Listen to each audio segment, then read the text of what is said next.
ফতুল্লায় সাংবাদিকদের বিরুদ্ধে ষড়যন্ত্রমূলক মিথ্যা মামলার প্রতিবাদে কথিত রাইটার দালাল শহীদের বিরুদ্ধে মানববন্ধন ও বিক্ষোভ মিছিল অনুষ্ঠিত হয়েছে। 12 এপ্রিল সকালে নারায়ণগঞ্জের ফতুল্লা প্রেস ক্লাবের সামনে এই মানববন্ধন অনুষ্ঠিত হয়।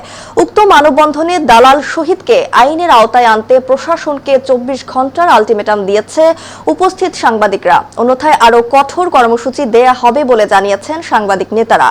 ফতুল্লা প্রেস ক্লাবের সভাপতি আব্দুর রহিমের সভাপতিত্বে এ সময় উপস্থিত ছিলেন ফতুল্লা রিপোর্টার্স ইউনিটির সভাপতি নুরুল ইসলাম নুরু, ফতুল্লা প্রেস ক্লাবের সাধারণ সম্পাদক নিয়াজ মোহাম্মদ মাসুম, ফতুল্লা ইউনিটির সভাপতি Mohammad Shahidullah Rasel, Bangladesh photo journalist association Narayanganj জেলা শাখার সাধারণ সম্পাদক মোহাম্মদ শহীদুল ইসলাম শহীদ সহ শতাধিক প্রিন্ট ও ইলেকট্রিক মিডিয়া কর্মীবৃন্দ।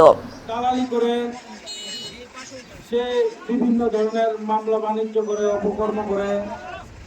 সাংবাদিকরা অনেকেই বিষয়টা জানতো, তারপরে কিছু বলতো না। আর কত বড় দুঃসাহস যে আমাদের প্রবীণ সাংবাদিক নুরু ভাইকে প্রাণ নাশের হুমকি দেয়। ওর এত বড় সাহস হয়ে গেছে। আমি একটি নিন্দা জানাচ্ছি। অবিলম্বে প্রশাসনকে জানাবো 24 ঘন্টার মধ্যে এই কুখ্যাত শহীদকে অ্যারেস্ট করা হোক।